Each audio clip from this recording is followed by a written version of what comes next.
Olá, chegamos para mais um programa Lição em Dose Dupla. Você que tem nos acompanhado, seja bem-vindo aqui no YouTube, também no Facebook, no podcast, semanalmente. Nós temos nos encontrado para a gente bater um papo, conversar, estudar a Palavra de Deus, estudar o nosso guia, lição da Escola Sabatina. E nós estamos num novo trimestre, estudando um tema que tem alcançado o nosso coração, falado de uma maneira tão forte. E o tema é Descanso em Cristo. Você já tem o seu guia de estudo? Eu estou com o meu guia aqui, quero mostrar para vocês. Nós já estamos chegando, na terceira lição, no terceiro episódio desta nova temporada. E comigo você já está vendo na telinha aí, pastor Robson Menezes, pastor Wanderson Domingues. Já quero mandar um abraço aí para os meus amigos de Lição em Dose Dupla. Faça as honras primeiro, contigo aqui, Xará, pastor Robson. Que legal, viu? Muito obrigado pela oportunidade de estar aqui com vocês, participando sempre dessa discussão gostosa, profunda e aprendendo aí com esses meus amigos, os Xarás, os Wandersons. E a todos que nos acompanham, sejam podcast, sejam aí também pelas mídias sociais. Um grande abraço e um privilégio estar com vocês. Legal, bom, muito obrigado, viu? E com os amigos, viu? Isso é melhor ainda. É isso aí, Xará. Cada semana eu e Xará, normalmente, Xará, nós convidamos amigos, mas durante este trimestre, pessoal, essa temporada inteira, nós três vamos estar aqui. E alguns têm até perguntado, mas vem cá, mudou agora o formato, vai ser pela plataforma do StreamYard, vai ser só assim, como é que vocês estão fazendo agora? Na verdade, nós estamos passando por uma melhoria do estúdio, onde nós gravamos aqui na sede da associação, e logo nós estaremos de volta lá no estúdio e vamos gravar nós três juntos, mas por enquanto estamos aqui. Mas o importante, pessoal, é o bate-papo, o importante é esse conteúdo, o importante é a conexão, sabe, que Deus traz pra gente, nos conectarmos com Ele, com a palavra, aprender sobre Ele, aprender sobre a graça de Deus. E é isso que nós estamos propondo aqui. É claro que eu sempre digo que Escola Sabatina, como coração da igreja, tem como alguns objetivos. Eu sempre gosto de mencionar, lembrar destas colunas que elas sustentam a Escola Sabatina. A primeira delas é exatamente o estudo da palavra.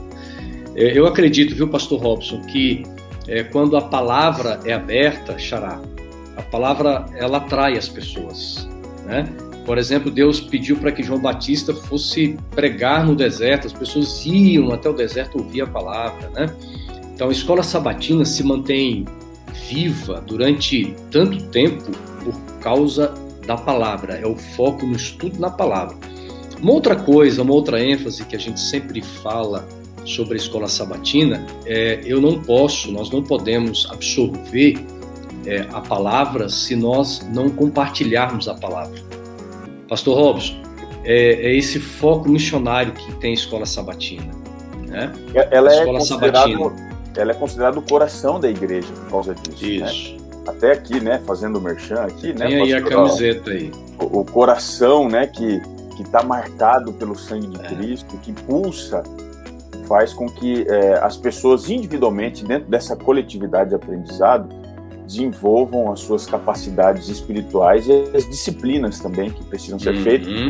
E é por isso que a unidade da Escola Sabatina precisa ser mais do que isso. Ela precisa ser um ponto de missão. Pode ser um pequeno grupo, pode ser uma Escola Sabatina filial para alcançar uma nova geografia, novas pessoas. Por isso que a Escola Sabatina é considerada o coração da igreja. E veja, Xará, nesse tempo de pandemia, mesmo com algumas limitações, mas é possível desenvolver até ações, Xará, ações missionárias coletivas, Sabe que o envolvimento missionário coletivo, ele é bom porque agrega pessoas que normalmente não estão envolvidas. Gente que tem vergonha, tem medo de fazer um trabalho sozinho, mas quando, por exemplo, o professor reúne a classe, mesmo que sejam poucas pessoas, para fazer uma ação na comunidade, atender necessidades, como, por exemplo, pessoas que vivem nas ruas, né, levar uma cesta básica, fazer uma visita espiritual para uma pessoa que esteja doente, são ações que elas acabam gerando um grande despertamento e engajamento missionário por parte daqueles que não estão envolvidos. Nunca, né, Xará, o mundo precisou tanto de um cristianismo ativo.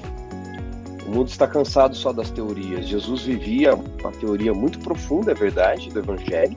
Os doutores se abismavam quando ele abria a boca para falar, mas Jesus, acima de tudo, vivia a prática do Evangelho. Então nós podemos viver de maneira virtual, com classes bíblicas, estudos, lives. Nós estamos aqui, cada um na sua casa, e estamos juntos, né? Longe, porém perto, não é? Mas nós podemos ir até as pessoas levando alimento, não é?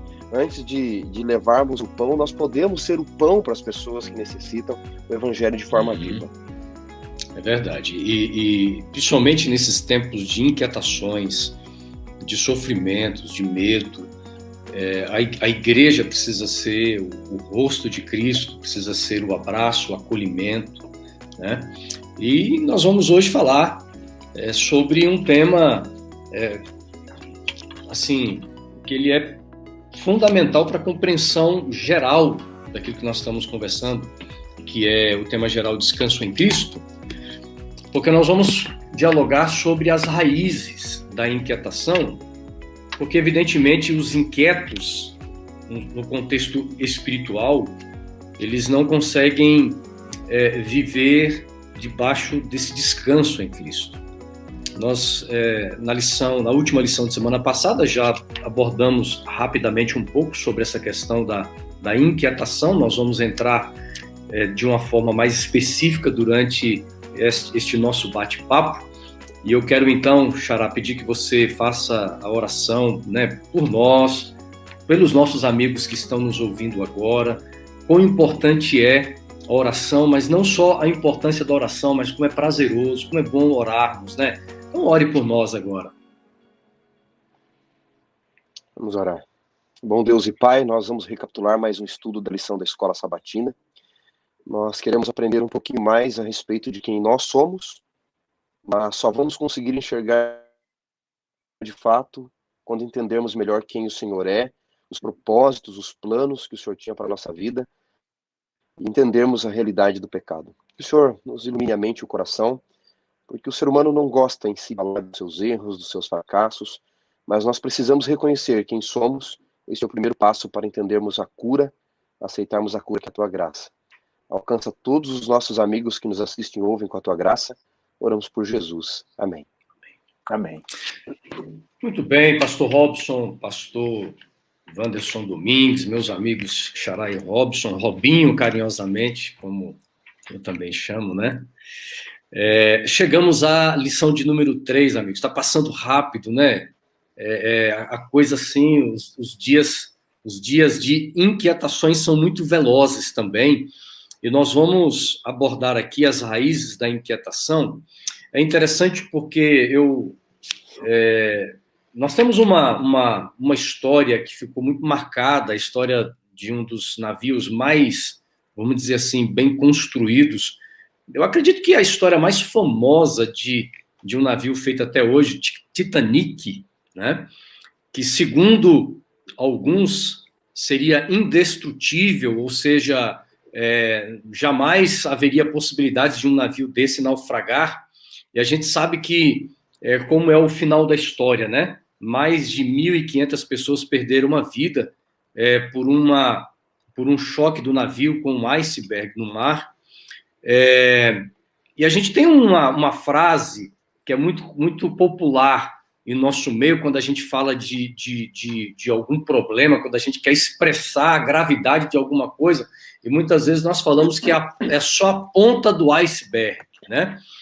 E quando eu olho para essa expressão inquietação que a humanidade vive, e evidentemente nós vamos abordar aqui no nosso tema outras questões que estão conectadas com a inquietação do ser humano, como, por exemplo, o egoísmo. Nós vamos falar sobre ambição, nós vamos falar sobre a hipocrisia, vários temas que são importantes, mas a gente vai perceber o seguinte, que a inquietação do ser humano é a pontinha do iceberg, é algo pequeno, é aquilo que é visível. Mas quando a gente começa a buscar na palavra de Deus, amigo, nós vamos perceber que há um problema que é muito grande, ele é gigantesco, ele está muitas vezes oculto aos nossos olhos, a gente não consegue perceber. E o grande problema do ser humano é que nós olhamos demais para a ponta do iceberg e olhamos de menos ou quase nada para o verdadeiro problema do ser humano. E eu queria que o Xará pudesse já ler para nós, Xará, o texto, né, de Tiago, capítulo 3:16, é um dos textos que nós vamos abordar durante aqui o nosso bate-papo, mas nós vamos a um outro texto também, tá bom? Que o pastor Domingues, que Xará também vai introduzir para nós, que está no livro de Romanos, porque nós vamos começar justamente procurando entender aqui as raízes do grande problema, dilema da humanidade. Tiago, capítulo 3, verso 16. Tiago 3:16 diz, pois aonde há inveja e sentimento faccioso, aí há confusão e toda sorte ou toda espécie de coisas ruins. E vamos para Romanos agora. Romanos. Vamos dar um pulinho em Romanos, porque é o seguinte, quando nós falamos de inveja, de egoísmo, tudo isso é sintoma. Qual é a raiz disso tudo existir, não é? Lá em Gênesis diz que quando Deus havia criado o mundo, tudo era muito bom, né, pastor Robson?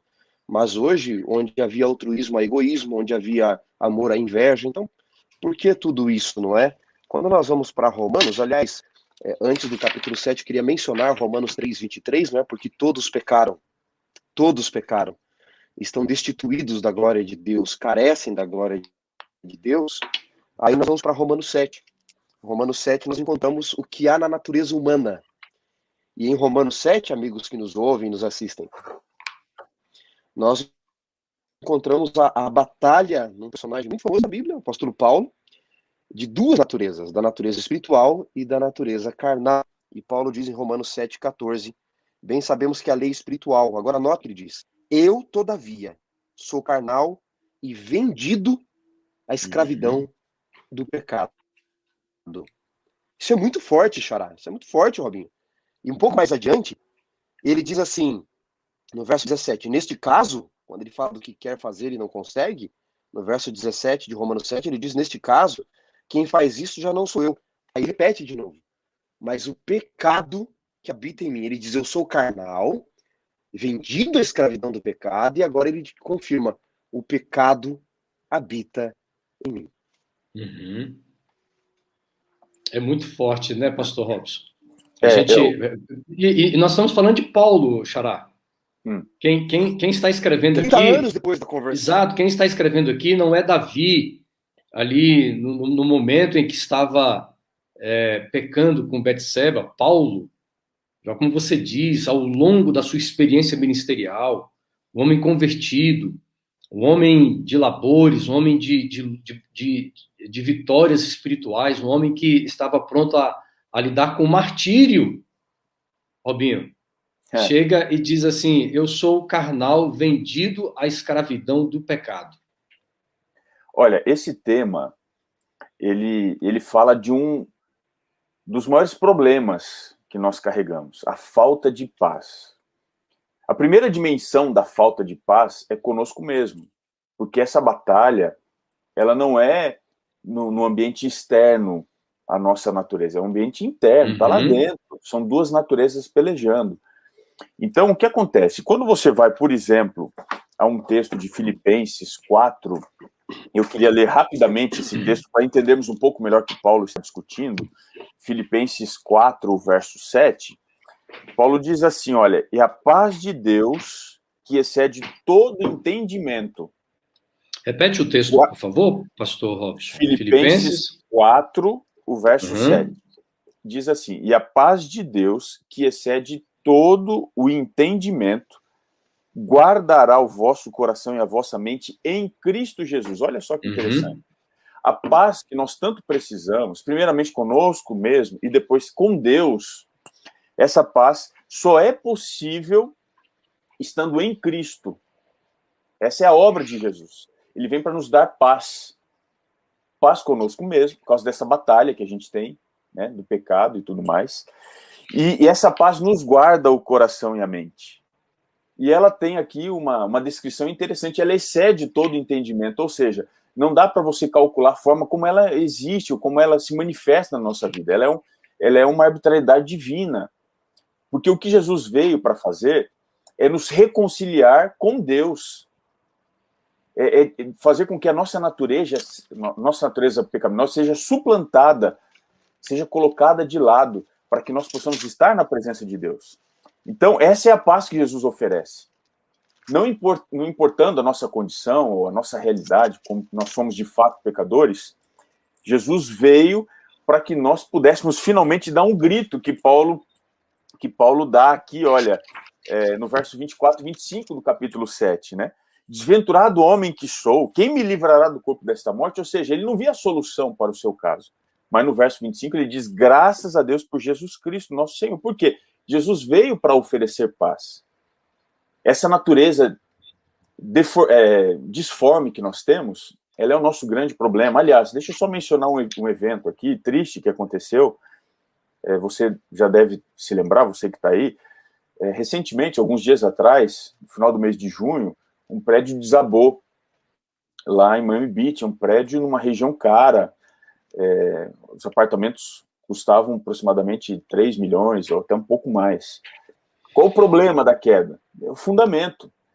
Veja, nós temos uma osteoporose moral. O nosso fundamento ele é comprometido. Nossa natureza ela não é suficientemente capaz de nos colocar em paz. E aí o que acontece? Quando Jesus vem, ele nos dá essa paz que a gente precisa. Ele oferece isso. Mas tem uma outra coisa. Tem uma paz que ele não prometeu e ele não oferece. E é essa paz que o guia de estudos aqui no capítulo 10, em Mateus, ele vai tratar, né? Mateus capítulo 10, que é a paz que Jesus não oferece, que são sobre os efeitos do pecado. O pecado, essencialmente, faz divisão. Primeiramente, ele nos separa de Deus, mas nos separa uns dos outros. Então, a pessoa que não quer viver na presença de Deus, ela tem intolerância para com aquele que quer viver na presença de Deus. E isso pode acontecer numa dimensão familiar, por exemplo. Você pode ter numa casa um marido que quer servir a Deus, uma mulher que não quer servir a Deus. Você pode ter um filho que quer servir a Deus e uns pais que não querem servir a Deus. E, consequentemente, esse será um tema de dificuldade. E Jesus, ele disse aqui em Mateus 10 que ele não veio trazer paz, ou seja, ele não veio nos reconciliar conosco mesmo. Ele não veio para resolver todos os problemas aqui sociais, não. Ele veio para trazer divisão, ou seja, quem quer ter paz consigo mesmo e com Deus, eu vou dar paz que excede todo entendimento. Mas você vai ter que passar por tribulação, porque vai ter gente que não vai querer isso. Pastor Robson, para a gente entender melhor essa questão da divisão aí, porque alguns acabam interpretando de uma forma até equivocada esse texto, ou de uma forma limitada, né? Ao mesmo tempo que Cristo está trazendo paz e divisão, né?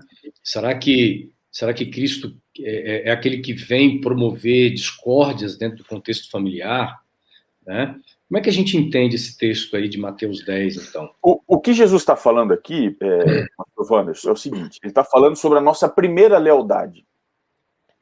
Essa primeira lealdade, que pode trazer disformidade, inconformidade, pode trazer um contexto de agitação, até mesmo no nosso tecido social mais próximo, que é a família. Jesus está querendo dizer o seguinte, que nós temos que ter, dentro da nossa escolha da primeira lealdade, essa é uma demanda difícil, porque nós temos que ter uma prioridade. E ele está colocando o seguinte, a nossa prioridade tem que ser com Deus, ainda que isso nos traga problemas em família, nos traga problemas no ciclo de amigos e tudo mais, porque Jesus não veio para restaurar este mundo, ele veio para restaurar a nossa natureza.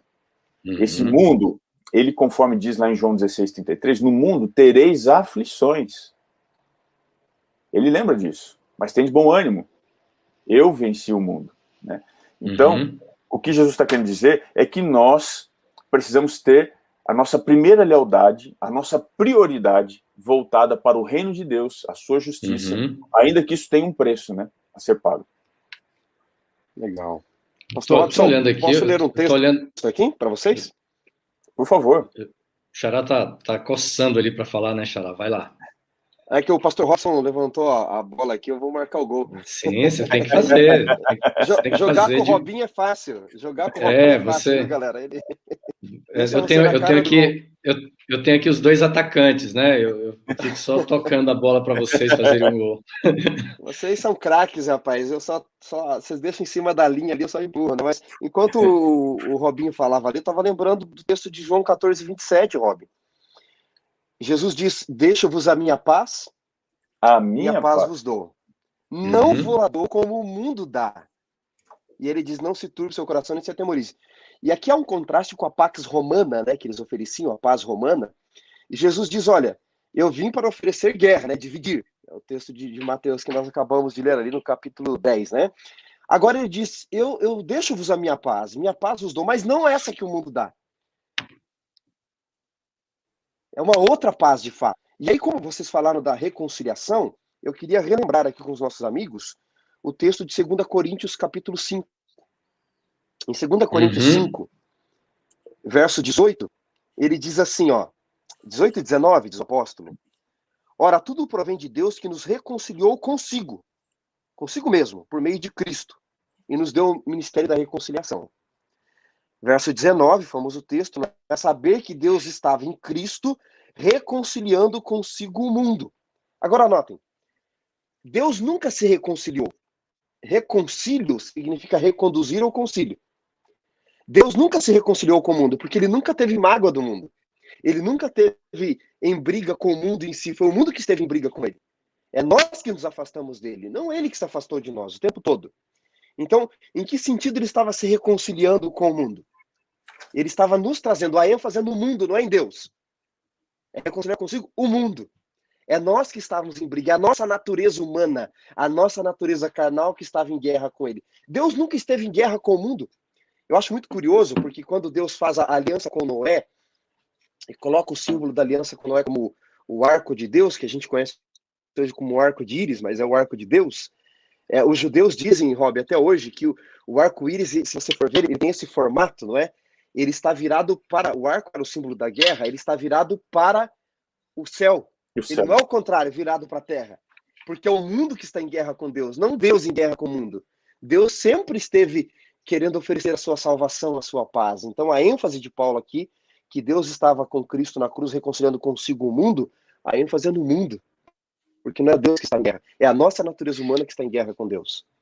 O Xará e Robinho, falando de resultado de tudo isso que nós estamos comentando aqui, entendendo a nossa origem, entendendo essa cosmovisão de quem nós somos, evidentemente que eu não sei o que vocês poderiam me falar sobre isso, mas realmente para nós entendermos verdadeiramente quem nós somos, há uma necessidade, como diz a própria Bíblia, né?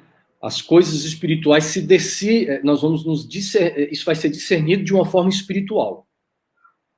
Uma pessoa completamente carnal, ela acaba não tendo dimensão de realmente quem ela é, a não ser quando há esse discernimento espiritual. Vocês pensam assim também? Exatamente. Porque a gente tem falado sobre isso, né? E eu acho que esse é um dos grandes problemas do ser humano. O ser humano é tão distante das coisas espirituais que ele não consegue realmente saber quem ele é. Ele acaba criando falsas definições de si mesmo, né? E ele não consegue realmente conseguir enxergar e ver as raízes dos seus problemas, a raiz dele mesmo, seu próprio pecado, das suas ambições, das suas inquietações. Agora, a gente vem comentando aqui sobre essa origem, e isso traz desdobramentos, traz frutos, traz atitudes que muitas vezes elas estão escondidas, né? Como nós já mencionamos aqui, aos nossos olhos, mas se revelam no cotidiano da vida. Pastor, então nós temos Oi. Deixa eu pegar uma carona no que você está colocando aí, essa dificuldade de autoanálise. Hoje nós temos essa questão da definição daquilo que é bom, daquilo que é mal, do certo e do errado, em diversas perspectivas. Se você vai, por exemplo, analisar dentro da perspectiva da filosofia, o que a filosofia diz sobre isso? Que nós nascemos no estado de inocência, e inocência traz bondade. Ou seja, nós não temos nenhuma maldade, isso é aprendido com o tempo. Essa é a visão da filosofia. A visão do liberalismo teológico é que a maldade, ela é uma imposição social.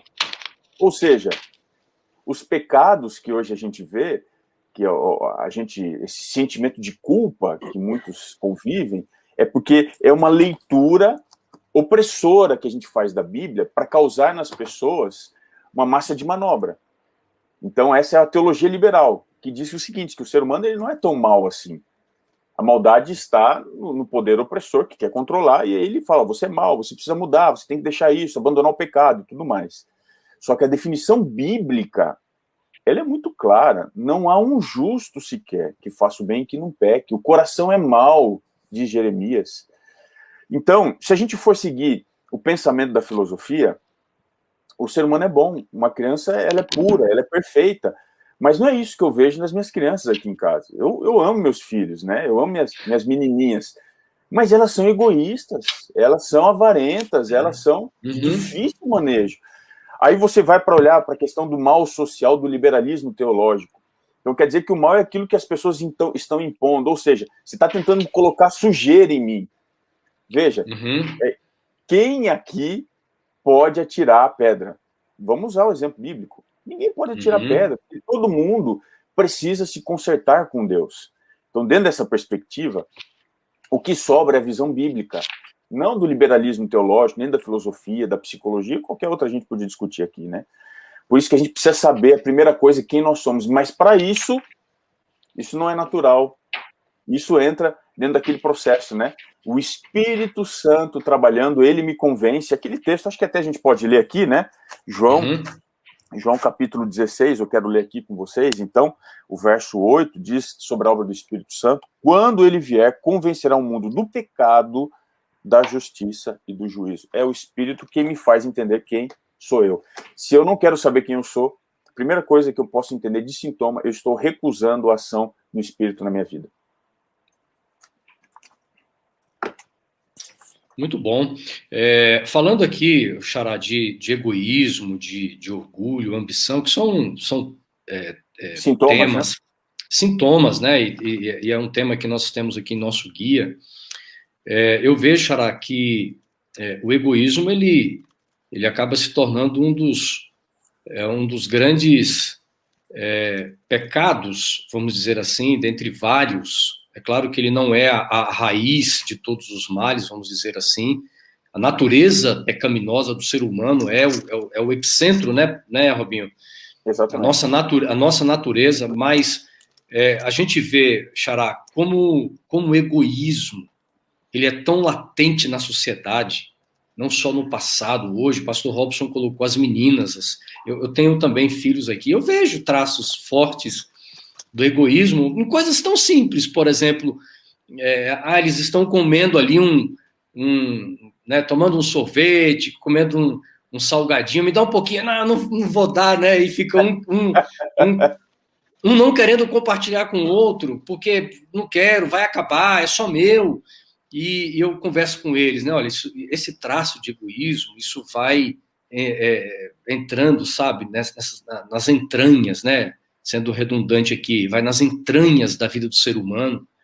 Só que o problema não é o egoísmo simplesmente em não compartilhar o brinquedo, o sorvete, mas o que isso vai gerando a natureza do ser humano, né, Xará? No cotidiano, no nosso comportamento. Mas mais do que comportamento, é o que isso causa lá dentro de nós mesmos, Xará. Os bons dicionários definem egoísmo como interesses a despeito dos outros. Amor exagerado aos interesses a despeito dos outros, não é? É pensar só em mim, não é? Nos meus próprios interesses, não é? Eu sempre tenho dito por aí que egoísmo, avareza, soberba, tudo isso eles são os efeitos, não é? Eles são apenas os sintomas de um mal maior que nós já mencionamos aqui. Paulo fala, pecado que habita em mim, mas está presente na realidade humana.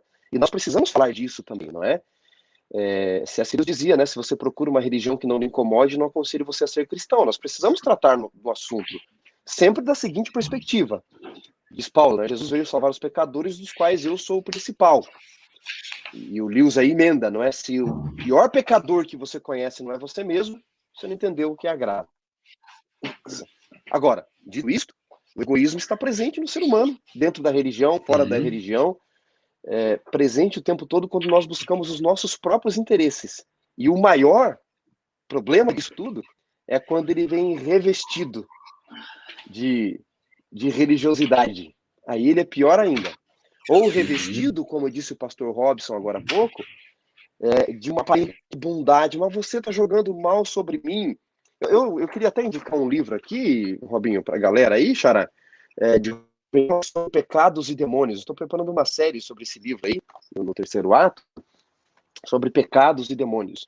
E quando ele fala dos pecados, o Rubem Alves, ele diz assim, como teólogo e psicanalista, eu indicava aos meus clientes que o pecado, ele chama pecados de demônios em nós, era algo que vinha e tomava conta do nosso corpo, como um vírus. Ele disse, eu estava equivocado. O vírus vem de fora. O pecado já está em nós. Ele vem de dentro. Então, o pecado não é aquilo que a igreja diz que é pecado. Ah, a igreja tem que sofrer ataques porque ela diz que ela não aceita isso, porque ela está dizendo que a minha atitude é pecaminosa. Isso é só externo, isso é só sintoma. O pecado é o que está dentro de você de fato. O resto é sintoma de um interesse próprio, de um egoísmo, de uma ambição, do orgulho, que é aquele que abateu Satanás lá no céu já.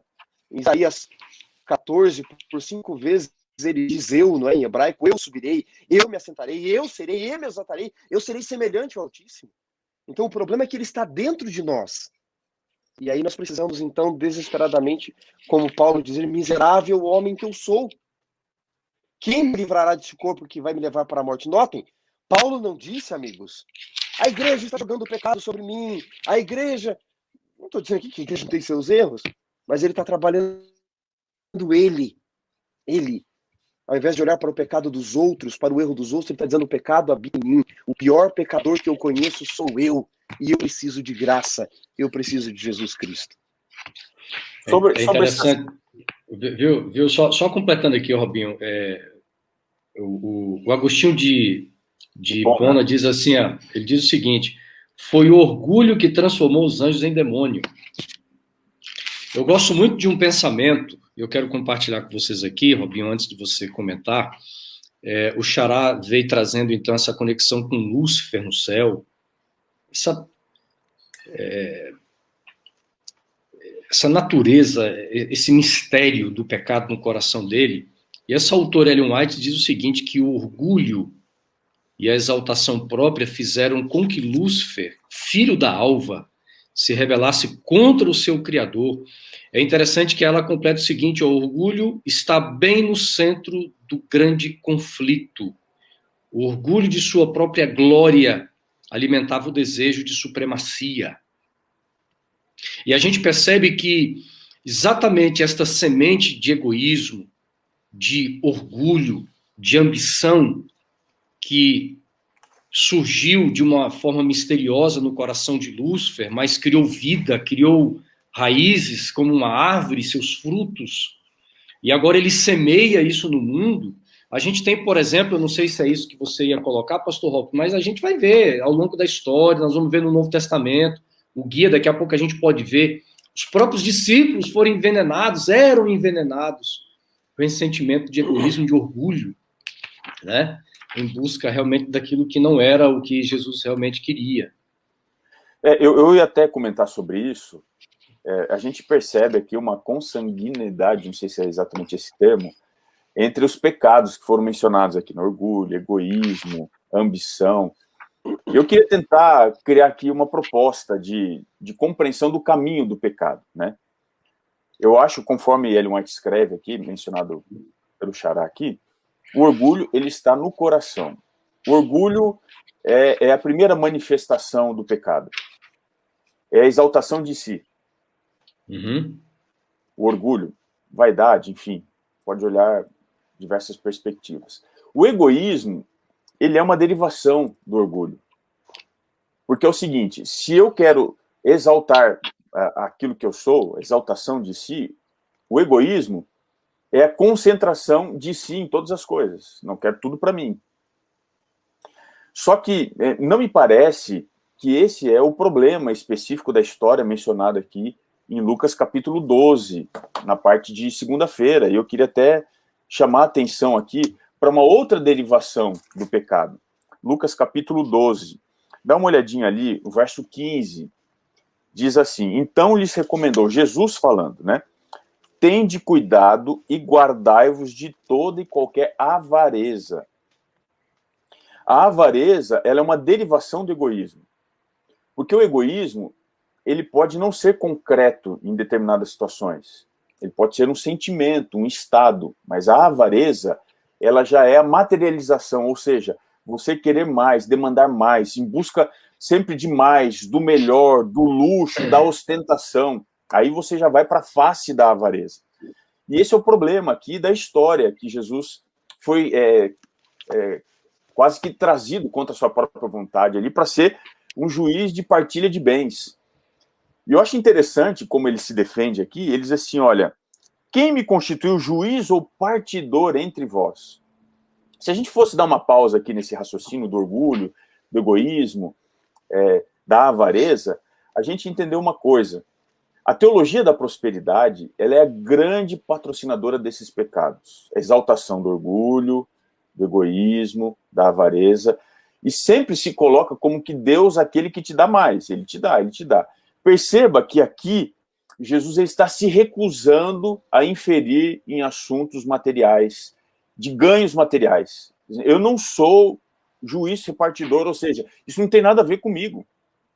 Eu consigo entender aqui uma forte argumentação diretamente ao coração da teologia da prosperidade, onde Jesus se descola da realidade material e ele faz o seguinte, ele nos ensina um caminho oposto, que é o que a lição está colocando aqui. A passagem de Filipenses 2, do verso 5 até o 8, né? Que ele, existindo como o próprio Deus, na forma de Deus, não usou como usurpação o ser igual a Deus. Antes, a si mesmo se humilhou, se esvaziando. Veja, nós temos dois caminhos aqui que são opostos, né? O caminho da exaltação, da conquista do mais, do melhor, da ostentação. A gente poderia chamar isso de orgulho, egoísmo, avareza. Em algum momento esses pecados se encontram. E há o caminho oposto, que é o caminho da humildade. O egoísmo traz arrogância, o orgulho traz arrogância, a avareza traz arrogância. Mas o altruísmo, ele traz humildade. E é por isso que nós somos chamados a sermos cada vez mais semelhantes a Jesus, esvaziar-nos, né? Essa necessidade de redimensionamento, a gente sempre quer ter mais, quer ter melhor, até a pergunta aqui, né, de terça-feira, né, o que os discípulos estavam discutindo, a pergunta deles era do diabo, quem é maior? E aí a gente pode querer dizer, olha, eu sei mais do que você, eu tenho mais conhecimento do que você, eu tenho mais influência do que você, eu tenho mais seguidores do que você. Então, esse pacotão de lixo do pecado, ele traz tudo que não presta numa sacola só. Orgulho, egoísmo, avareza, ambição, inclusive a hipocrisia também. Nós podemos até ler o texto aqui, pastor Robson. Lucas, capítulo 22, nós vamos ver aqui o verso 14, né? E é interessante, pastor Robson, viu, Xará? É o contexto dessa conversa dos discípulos, essa demonstração de desejo pelo poder. Porque, veja bem, quando nós falamos de ambição, de orgulho, nós não podemos perder de vista a origem do orgulho.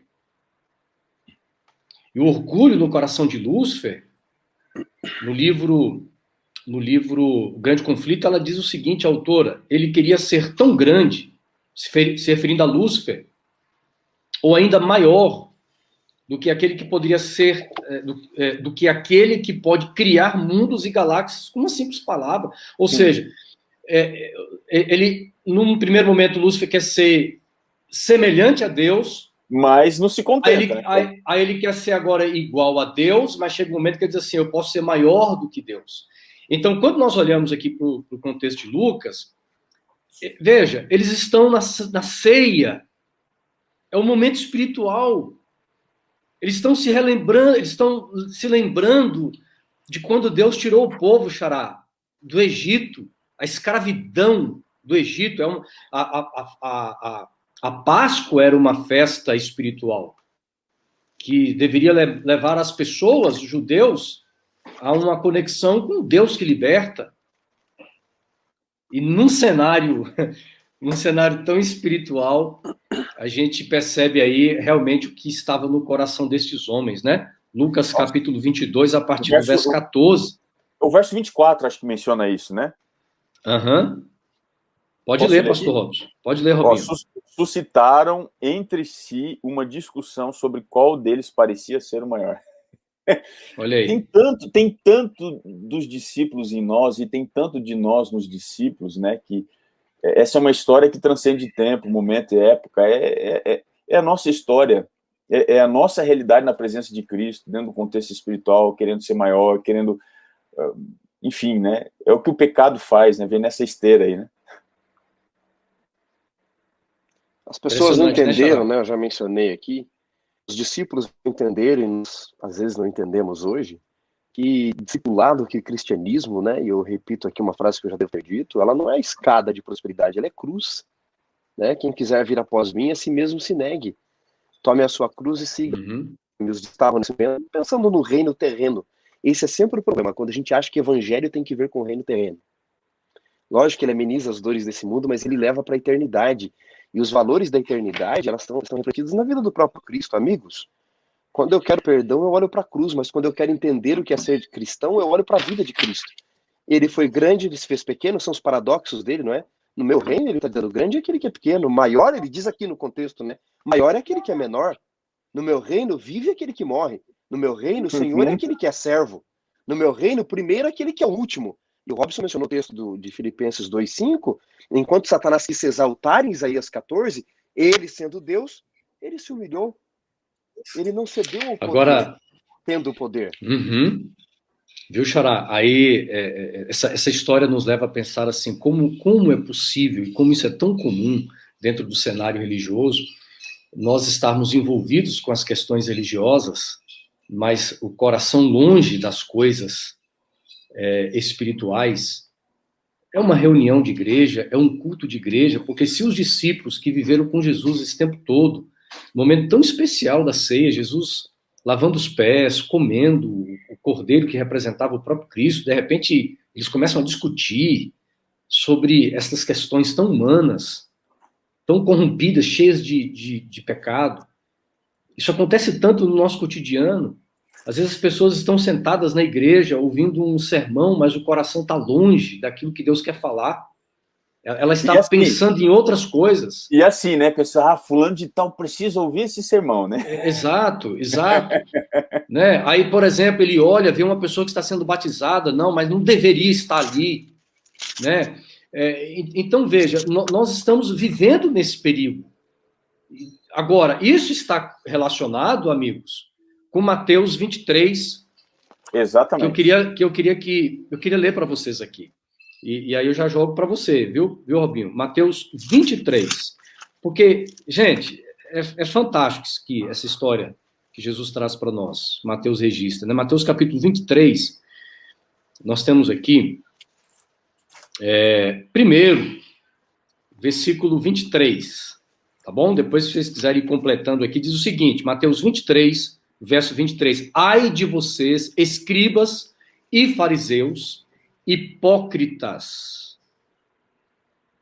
porque vocês dão o dízimo da hortelã, do endro e do cominho e desprezam os preceitos mais importantes da lei. Aí vai dizendo.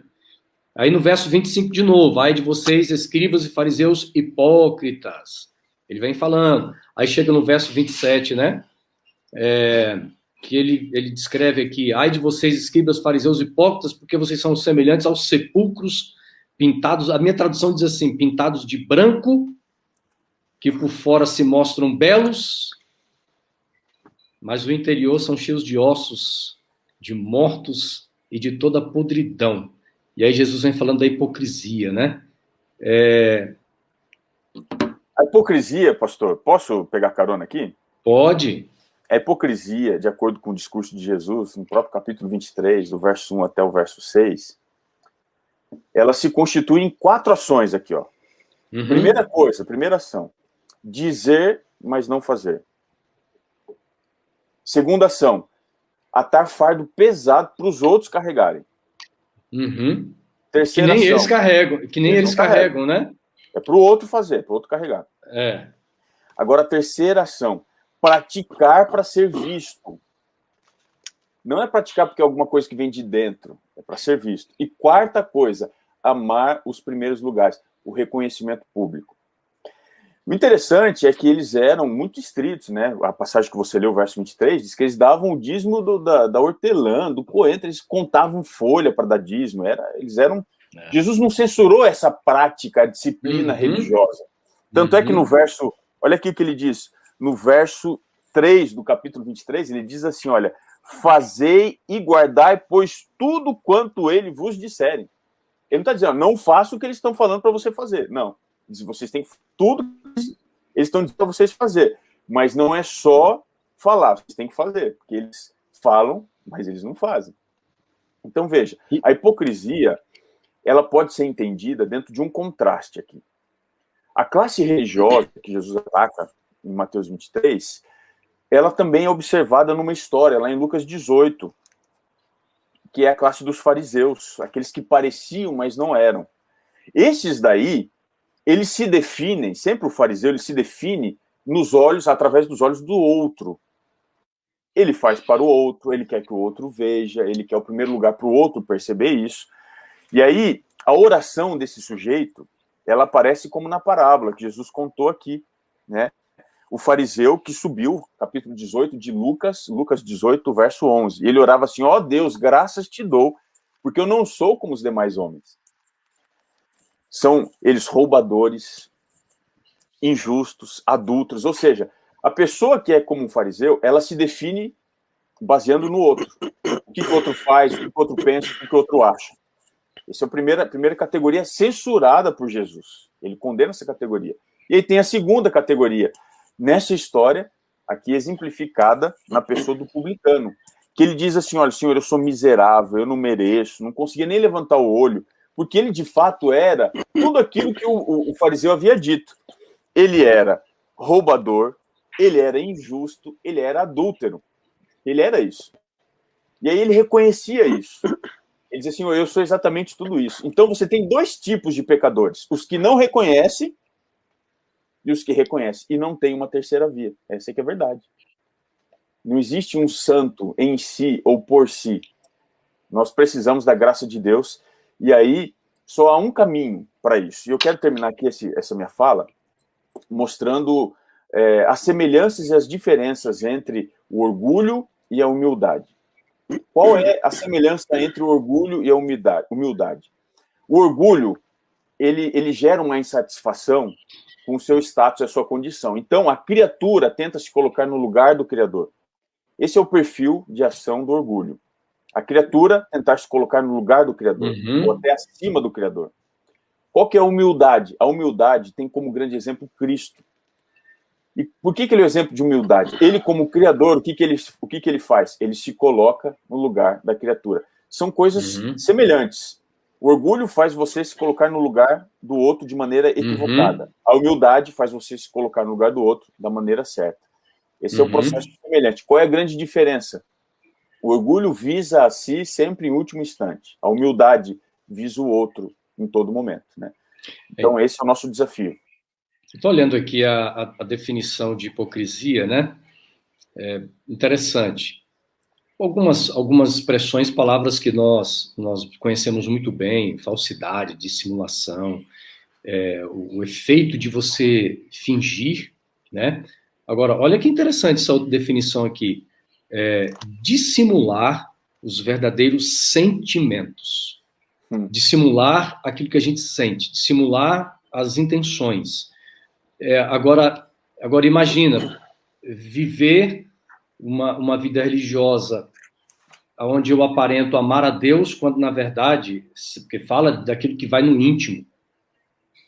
né? Por isso que esses dias nós falamos sobre o deserto, né, aqui na lição, né? O deserto não é um lugar para fingimento. O deserto é um lugar onde as máscaras caem, realidade. Não tem no deserto espaço para hipocrisia. Por isso que quando estes hipócritas, né, foram ouvir João Batista, ele chamou de quê? Raça de víboras, né? Eu tenho uma versão de uma Bíblia, a mensagem, que ele diz o seguinte, a tradução dela: vocês cobras, pensam que as águas do Jordão serão capazes de lavar essa pele de cobra que vocês têm, né? E aí a tradução diz assim: vocês precisam, a mudança de vocês precisa acontecer de dentro, não é a pele, né? Então, é uma fala muito forte de João Batista ali para esse grupo de líderes, né, Xará? E aí a gente vai caminhar agora para a parte final, amigos, porque nós estamos falando dessa problema, né? realidade, desse problema, dessa realidade que é a vida do ser humano, mas nós vamos concluir o nosso tema, a nossa conversa, o nosso bate-papo aqui com coisa boa, né? Xará, nós temos alguns textos da Bíblia que realmente eles podem vir assim para trazer luz, trazer esperança para a gente, né? Só, se vocês me permitirem, só... Pois não. A palavra hipócrites, ou hipócritenestai em grego, significa... Hipó é abaixo em grego. Hipó, abaixo. E krenestai é fingir ou simular. Então é simular abaixo. Por isso que os atores na antiga Grécia, no grego clássico, eram chamados de hipócritas. Os hipócritas eram os atores, aquele que finge ser quem não é. E quando o pastor Robson comentou a história do fariseu e do publicano, amigos, eu acho Jesus um mestre por excelência, né? Quando Jesus conta a história do fariseu e do publicano, ele faz uma jogada conosco que a gente não percebe quando a gente lê o texto. Porque ele conta a história do fariseu, que disse o que ele fazia, tal, eu não sou como este daqui e tal. E você, como leitor, você é tendenciosamente, porque Jesus faz isso de propósito, levado a falar o quê? A pensar o quê? Eu não quero ser como esse fariseu. E quando você diz isso, você está sendo ele, porque o que ele fez com o publicano, você está fazendo. Nós novamente nos colocamos no lugar. Esse fariseu, ele disse: Senhor, graças te dou, porque eu faço isso, eu faço aquilo outro, e eu não sou mais nem como esse cara que está aqui do meu lado. E aí você diz, eu sou como eu mesmo. Eu sou como eu li a história, eu não quero ser como ele. Quando você diz isso, lógico, Jesus é didático, mas Jesus está mostrando como nós somos propícios em não entender que o pior pecador somos sempre nós, não é? Porque mas na oração, hein, Xará? Xará, na oração ele deveria louvar a Deus, mas ele louva ele mesmo. É como se ele estivesse dizendo assim: eu não sou como aquele pecador, mas ele se gloria nele mesmo. Então, quando eu não quero nem ser um nem outro, é como você tem colocado aí, eu estou caindo nessa armadilha. E eu acho, assim, pensando bem, aí você completa, que a nossa grande busca é voltar a ser a imagem e a semelhança de Deus. Porque, veja, Xará,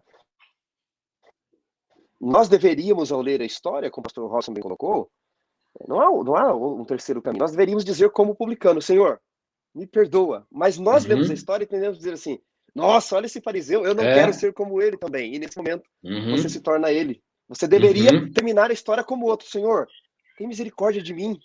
Mas você termina a história: eu não quero ser como ele. Então é muito didático o que Jesus faz ali. Exato. E a gente pergunta: se nós somos, como diz o profeta, não é? Da planta dos pés, né? A cabeça, nós somos maledicência, nós somos uma pestilência só, o que fazer? E aí nós voltamos a Romanos 7, não é? Paulo dizendo: Senhor, tem misericórdia de mim. E aí ele termina dizendo: graças a Deus por Jesus Cristo, não é? É somente pela transformação espiritual, amigos, que esses males, o mal do pecado e os sintomas do pecado, eles vão ser controlados pelo Espírito, deveríamos dizer assim, não é? Eu queria ler aqui um texto em João capítulo 14, João capítulo 14, porque é por 16? Cristo, não é? João 14, verso 16. Uhum. E eu rogarei ao Pai, e ele vos dará um outro Consolador, a fim de que esteja para sempre convosco. O Espírito da verdade que o mundo não pode receber, porque não vê, não conhece, vós o conheceis, ele habita em vós, estará convosco. Veja, para nos salvar, a cruz do Calvário não bastava. Olha que coisa forte, né?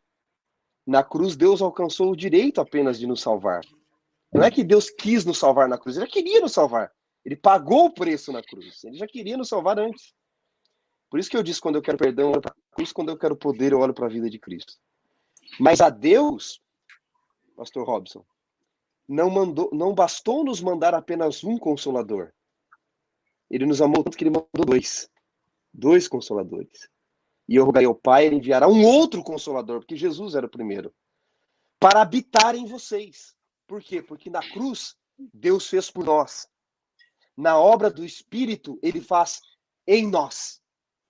E sabendo que nós somos pecadores, que nós nascemos em pecado, mas Paulo vai trabalhar agora a natureza espiritual em Romanos 7, Deus envia o Espírito Santo agora para nos transformar à sua imagem e semelhança. Na cruz ele fez por nós, agora através da obra do Espírito Santo, que nos dá uma boa consciência para com Deus, como diz Pedro. Em nós. Ele está para sempre em nós, lutar contra o pecado de Cristo, de 1 Coríntios 15, 51 ao 55, quando no abrir e piscar de olhos, nós seremos transformados. Eu posso ler um texto de Lewis aqui para encerrar minha parte e devolver a bola para o Robinho? É bem curtinho. No cristianismo, por simples, Lewis diz assim, né? Nós somos como criaturas divididas, correndo atrás de álcool, de sexo, de ambições, de orgulhos e de egoísmo. Desprezando a alegria infinita que se oferece, e como uma criança ignorante, preferimos continuar fazendo bolinhas de areia num bairro pobre, porque não conseguimos imaginar o que significa, de fato, viver numa praia de frente ao mar. Que lindo, né? E como é que a gente alcança esse privilégio, né, de desfrutar do melhor? João 14 ainda, verso 6, quero terminar aqui lendo esse verso. Respondeu-lhe Jesus, eu sou o caminho e a verdade e a vida. Ninguém vem ao Pai senão por mim. Jesus, ele se autoproclamou caminho, verdade e a vida. Por quê?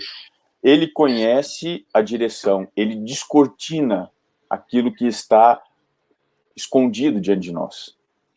Jesus é a verdade, porque ele conhece a legislação da eternidade. E assim, ele esclarece os absolutos. Quando a gente se relaciona com ele, aquilo que é importante e é imperativo na nossa vida. E ele é vida porque ele conhece o destino. Ele desobstrui tudo aquilo que atrapalha a gente de viver plenamente.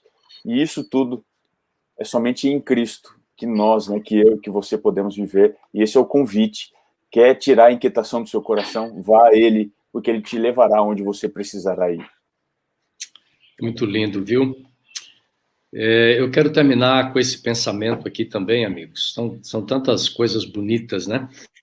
Diz assim, recebendo o Espírito de Cristo, o Espírito do amor, abnegado e do sacrifício por outrem, vocês crescerão e produzirão frutos. As graças do Espírito amadurecerão em seu caráter.